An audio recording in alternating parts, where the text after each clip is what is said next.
Daytona Beach Comic Book Haul. Let's get into it. Okay, I'm a stand up comic for a living, and I had this gig in Daytona Beach.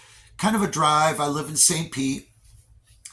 And so, one of the things I like to do if I'm driving to another city, maybe check out a comic book shop. I'm not a huge fan of comic book shops. I prefer to find my comic books in the wild. But I do love a good comic book shop when I find one that carries things I like. And so one of the first things I do, well, I looked at my Google Maps. I found a few comic book shops, and there was one in particular that had a good name. I looked at some pictures. I thought this might be my kind of place. So one of the things I do when I go into these comic book shops is I'll ask, do you have a box of offbeat stuff? Do you have any Charlton, Gold Key, some weird Dells or old comic books of some sort? I'll even look through a box of Archies. I like the old stuff. I also know that I'm not going to pay top dollar for Marvel Comics in one of those stores, and I don't collect new things. So I asked, and the guy said, everything's mixed in alphabetical, and I hate that when that happens. And it was a pretty good sized shop. And one of the things I noticed right away that I love is I saw Silver Age and Bronze Age in the long boxes, just mixed in. Lots of silver and bronze. I went, this is a good sign. So as I'm kind of walking around, kind of getting an assessment of the place, the guy says, oh, actually, you know what?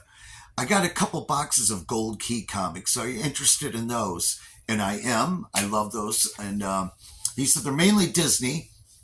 So I'm going to show you this small stack of books I got, and I'm going to tell you what I paid for them and everything. So right away I started going through. I noticed there was a lot of Donald Ducks, and I have a pretty good Donald Duck collection, so I'm always looking to fill some gaps.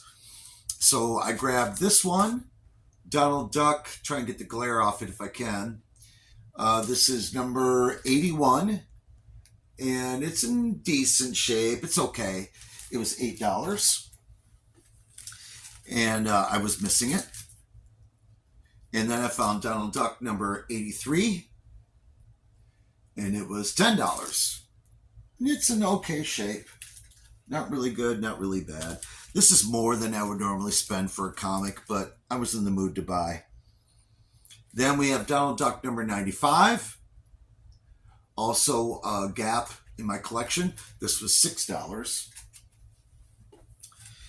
And then Donald Duck 104, another $6 book. And then Donald Duck number 148. And this one's in really nice condition. This was $8. So I know that's not too exciting, but for me, anytime I can fill in a gap, I'm thrilled. Then I found some interesting books in this box, and I think this is where, for me, it gets a little more interesting. For one, I found this Super Goof number 60. Now, I kind of like this title because this goes back to the era when I was buying them new as a kid. And Super Goof was one of the new titles that Disney was drawing currently. And I like the superhero spoof. It was kind of different. It had a shorter issue number. I knew I could probably collect them all. This was $6. But the thing that makes this special, and by the way, I do not collect Whitmans, except these are the higher numbers when the only company printing it was Whitman. So in this case, I make an exception. These are also a more rare print run. If you believe that, they're supposed to have a high value. These are supposedly hard to come by, but I see them everywhere. Nevertheless, I'm always trying to fill in my runs of the Whitman comics when Gold Key went out of business. Only Whitman was printing them. A lot of these only went in 3-packs. So some of them can be rare and supposedly worth money. So I grabbed this up. That was kind of a nice find. And then I found these next 4 comics that I'm going to share with you.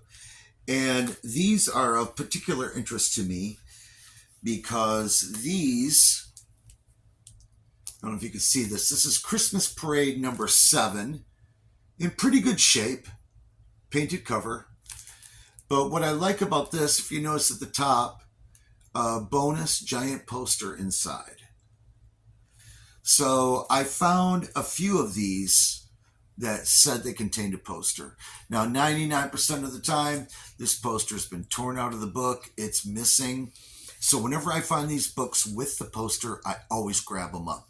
And if you look for them online, even on eBay for private collectors, they're asking an arm and a leg for these. So I gotta believe there's some value there.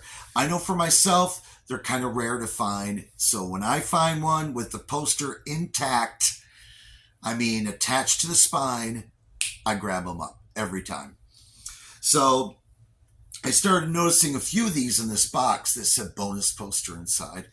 And so I pulled these 4 aside and I brought them over to the guy and I said, hey, would you open these up and let me know if the poster's in there?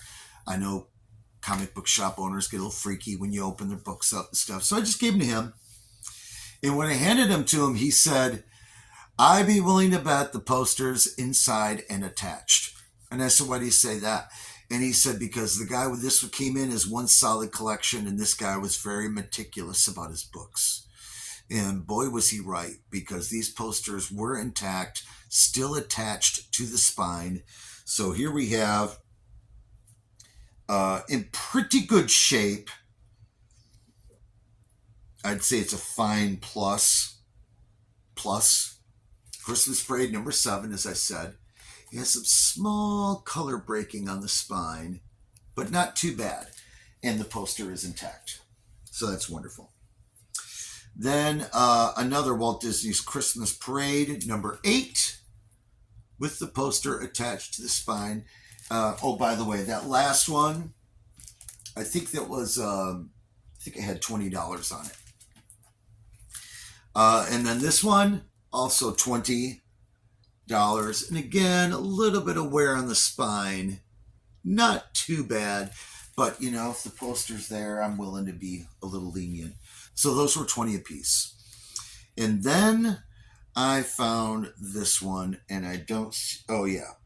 Number 357, Near Mint, poster attached. By the way, they would do 2 prints of these. They would run one with a poster and one without a poster. And the one without the poster, just this was blank up there. So if you ever see those books where there's just kind of a big blank space at the top where it looks a little odd, that's where they just printed one that didn't have the poster. So here it is, and boy, are they correct. This is in near mint condition. It is flawless. It is a beautiful copy, and this was only $20. And then, of course, one more. This is number 360, also in near mint. Beautiful gem copy. Definitely worth getting graded. I don't grade books. I don't send into CGC. I don't have one single slabbed book in my collection. But if I ever do, these would be a candidate. And this was also, oh, this one for some reason was $18. So, you know, that's a little bit more than I like to spend on comics. I took the whole stack up there. You can do the math if you want. I think it was somewhere around $125, somewhere around there. And I just walked up and said, would you take 100? You know, I like the guy. I want to support local comic book shops when I see places that carry things that I like. I don't mind giving them, you know, I don't mind paying up for books is what I'm trying to say. If the guy's really got a great shop and I enjoy it, I'll go a little extra. And I asked him if he'd take 100. He said, sure, no problem. So I grabbed him up. This was a comic book shop in Daytona Beach, and I can't remember the name of it. And I also don't know if I should mention it or not. But if I think of it, maybe I'll put it in the description. But definitely worth the trip. So tell me what you think. Are you into these gold keys with the posters attached? Do you think I did all right? $100 for all these books? I don't know. I think it's a pretty good haul for me. I'm pretty happy. And once again, thanks for watching, and more comic book videos to come.